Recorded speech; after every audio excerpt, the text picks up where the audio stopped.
کوئی لفظ اللہ کہنے والا نہ رہے گا تو اب اللہ تعالیٰ سورج کو کہے گا کہ اے سورج تو کیا اجازت مانگتا ہے؟ اب میں تجھے اجازت نہیں دیتا کہ تو مشرق کی طرف سے نکلے، بلکہ جا آج تجھے اجازت نہیں ہے، جا جہاں سے آیا تھا وہیں سے لوٹ جا۔ تو پھر وہ مغرب کی طرف سے پلٹ کر نکل جائے گا۔ تو فرماتے ہیں بے انتہا اس کے اندر شدت ہوگی، اور حضور پاک صلی اللہ علیہ وآلہ وسلم فرماتے ہیں اس وقت اللہ تعالیٰ توبہ کے دروازوں کو بند فرما دے گا، توبہ کے جو دروازے ہیں ان کو بند کر دے گا۔ لوگ سورج کو الٹا پلٹتا ہوا جب دیکھیں گے تو فوراً خوف سے کانپ جائیں گے اور کہیں گے کہ اب ہم ایمان لاتے ہیں، لیکن اس وقت ان کا ایمان قبول نہیں ہوگا، ان کی توبہ قبول نہیں ہوگی اور نہ ان کا ایمان قبول کیا جائے گا۔ اس وقت فرماتے ہیں ایک اور نشانی نکلے گی، کیا؟ وہ دھواں ہے اور دخان ہے جو لوگوں کو ہانکتا رہے گا۔ وہ کس طرح ہانکے گا؟ تو فرماتے ہیں اس دھوئیں سے پہلے قیامت کی نشانی اور سور کس طرح پھونکا جائے گا۔ دیکھیے قربان جائیں سرکار دو عالم صلی اللہ علیہ وآلہ وسلم پر، اور قربان جائیں سرکار کے علم غیب پر کہ سرکار فرماتے ہیں زجاجۃ المصابیح جلد 4 کی حدیث مبارکہ ہے۔ محدث دکن امام عبداللہ شاہ صاحب علیہ رحمت و رضوان اس حدیث مبارکہ کو نقل فرماتے ہیں کہ اللہ تعالیٰ کے پیارے حبیب نے فرمایا کہ قیامت کس طرح قائم ہوگی، سور کس طرح پھونکا جائے گا کہ ساری دنیا میں کفر ہی کفر ہوگا، الحاد ہی الحاد ہوگا، ہر کوئی اپنے کفر و شرک میں ڈٹا ہوا ہوگا۔ اس وقت ایک شخص جو بکریاں چرا رہا ہوگا اور ایک کھیت میں ہوگا۔ اب دیکھیے سرکار کا علم غیب پر دیکھتے جائیے اور ان واقعات کو دیکھتے جائیے حدیث کے الفاظ کو کہ سرکار فرماتے ہیں ایک ہرا بھرا کھیت ہوگا، اس میں ایک شخص جو چرواہا ہوگا کچھ اپنے اوپر تہبند وغیرہ باندھ کر بکریوں کو چرا رہا ہوگا۔ چراتے چراتے وہ تھک کر ایک جگہ بیٹھے گا تو وہاں ایک گچی کا چبوترا بنا ہوا ہوگا۔ اب دیکھیے سرکار کہاں دیکھ رہے ہیں اور سرکار کی نبوت والی نگاہیں کیا کیا دیکھ رہی ہیں۔ فرماتے ہیں گچی کا چبوترا ہوگا، وہاں پر وہ شخص بیٹھا ہوا ہوگا اور بکریوں کو ہانک رہا ہوگا، چرا رہا ہوگا۔ اس وقت اس کو دور سے کچھ دھیمی سی آواز آئے گی تو سرکار فرماتے ہیں کہ وہ شخص پہلے اپنا دائیں کان کی طرف اپنا ہاتھ لگا کر اس طرح سنے گا، ذری ذری آواز بڑھتی ہوئی نظر آئے گی، پھر بائیں کان کو ہاتھ لگا کر اس طرح سنے گا، پھر آواز اور بڑھتی ہوئی نظر آئے گی۔ خوف زدہ ہو کر اب وہ دوڑ کر بھاگنے لگے گا بکریاں چھوڑ کر اپنی قوم کی طرف کہ پتہ نہیں کسی چیز کی آواز آ رہی ہے، کوئی آ رہا ہے، یہ کہہ کر جب وہ دوڑتا رہے گا تو وہ سور پھونکنے کی آواز ہوگی۔ تو حضور پاک صلی اللہ علیہ وآلہ وسلم فرماتے ہیں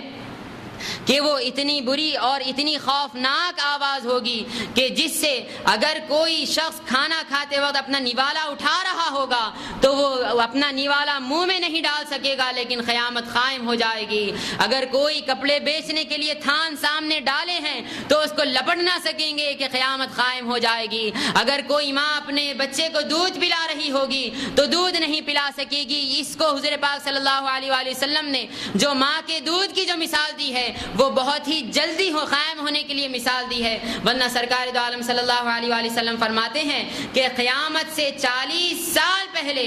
دنیا میں اللہ تعالیٰ پیدا ہونے کے نظام کو روک دے گا کہ 40 سال سے قیامت قائم ہونے سے 40 سال پہلے سے اللہ تعالیٰ کی طرف سے اب کوئی شخص پیدا نہیں ہوگا۔ جو لوگ دنیا میں ہوں گے بس وہی لوگ ہوں گے، کیوں کہ بچوں پر قیامت قائم نہیں ہوگی بلکہ بڑوں پر، اور ایسے بڑوں پر جو پورے عاقل و بالغ ہوں گے ویسوں پر قیامت قائم ہوگی۔ لہذا اللہ تعالیٰ قرآن مجید میں فرماتے ہیں یا ایھا الناس اتقوا ربکم ان زلزلۃ الساعۃ شیء عظیم، کہ اے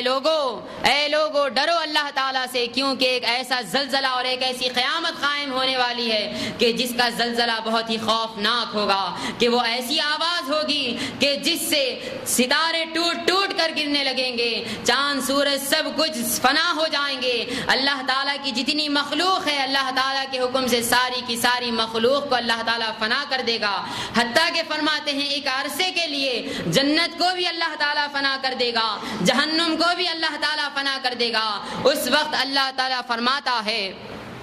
کہ دنیا میں سوائے اللہ تعالیٰ کے کوئی ذات نہیں ہوگی، چاہے وہ دنیا ہو کہ وہ ما فیہا ہو، کوئی چیز ہو باقی نہیں رہے گی۔ اسی لیے اللہ تعالیٰ فرماتا ہے جب سب کچھ فنا ہو جائے گا پہلے سور کے بعد تو اب اللہ تعالیٰ اعلان فرمائے گا لمن الملک اليوم للہ الواحد القہار، کہ اے دنیا میں غرور و تکبر کرنے والوں، اپنے آپ کو بادشاہ کہنے والوں، اپنے آپ کو حکمران کہنے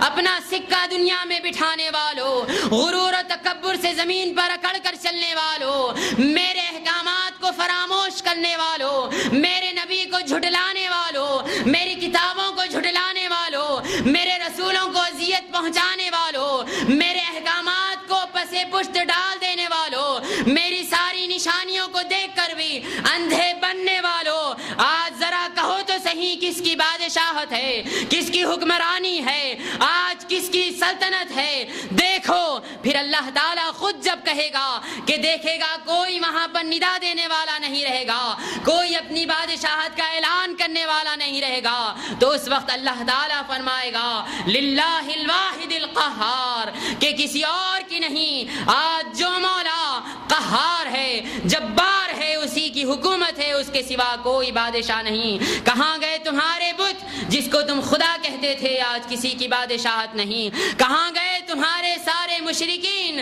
کہ جو تمہاری پشت پناہی کیا کرتے تھے، تمہیں بادشاہ بنا کر رکھے تھے؟ آج کسی کی بادشاہت نہیں، صرف میری ہی بادشاہت ہے، میرا ہی سکہ ہے، میرا ہی حکم ہے، میری ہی قہاریت ہے، میری ہی جباریت ہے۔ چاہوں تو جسے چاہوں اب جنت میں ڈال دوں، جسے چاہوں جہنم میں ڈال دوں، جسے چاہوں بخش دوں، جسے چاہوں سزا دے دوں، جس کے لیے چاہوں شفاعت کو حلال کر دوں، جس کے لیے چاہوں محروم کر دوں، جس کو چاہوں سامنے سے نام اعمال دلا دوں، جس کو چاہوں پیچھے سے نام اعمال دلا دوں، جس کو چاہوں میرے محبوب کے کملی کے سائے میں رکھ دوں، اور جس کو چاہوں اٹھا کر جہنم میں پھینک دوں۔